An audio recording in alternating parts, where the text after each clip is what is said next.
ये क्वेश्चन है आपका एक्सरसाइज 7.1। देखिए क्वेश्चन क्या कह रहा है, a 100 ohm resistor is connected to a 220 volt 50 hertz AC supply.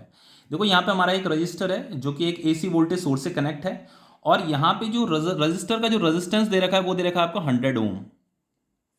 और ये जो एसी वोल्टेज सोर्स है इसका आरएमएस वोल्टेज कितना दे रखा है हमें, 220 वोल्ट। ये जो वोल्टेज दे रखा है इसे हम आरएमएस वोल्टेज बोलते हैं, ठीक है। फ्रीक्वेंसी हमें कितनी दे रखी है, 50 हर्ट्ज दे रखी है। यहां पे हमसे पूछता है what is the RMS value of current in the circuit. Circuit में हमें आरएमएस वैल्यू ऑफ करंट बताना है। तो जो आरएमएस करंट होता है उसका फॉर्मूला होता है आपका V RMS divided by resistance होता है। रेजिस्टेंस हमारे पास है, वी आरएमएस भी हमारे पास है, जस्ट हमें यहाँ पे वैल्यू ही पुट करनी है, ठीक है। तो ये हो गया आपका 220 डिवाइडेड बाय 100। यहां पे कितना आ जाएगा आपका 2.2 एम्पियर। ये आपका आरएमएस करंट है। नेक्स्ट हमसे यहां से क्या पूछता है, what is the net power consumed over a full cycle. ठीक है, तो ओवर ए फुल साइकिल हमें क्या बताना है, पावर डिसिपेटेड बताना है।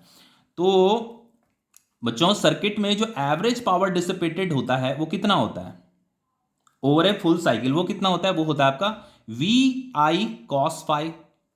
कॉस फाइव इसे क्या बोलते हैं, पावर फैक्टर बोलते हैं। अब फाइव क्या होता है, फाइव होता है आपका, five is the phase difference between voltage and current. तो ये जो वोल्टेज होता है ये आरएमएस वोल्टेज होता है, और ये जो करंट होता है ये आरएमएस करंट होता है, ठीक है। अब देखिए ये आपका प्योर रजिस्टर सर्किट है, तो प्योर रजिस्टर सर्किट में करंट और वोल्टेज में कोई भी फेज डिफरेंस नहीं होता।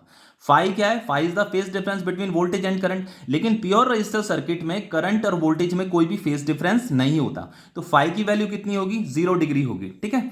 तो कॉस 0 डिग्री कितना हो जाता है, 1 हो जाता है। तो फाइनली जो आपका पावर डिसिपेशन है वो उसका फॉर्मूला हो जाएगा आपका V R M S into I R M S. तो यहां हमें जस्ट वैल्यू पुट करनी है।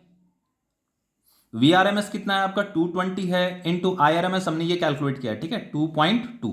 तो इसको जब आप मल्टीप्लाई करोगे तो जो आपका पावर कंज्यूम्ड आ रहा है वो आ रहा है आपका 484 वॉट, ठीक है। तो ये क्वेश्चन आपका कंप्लीट हो गया है।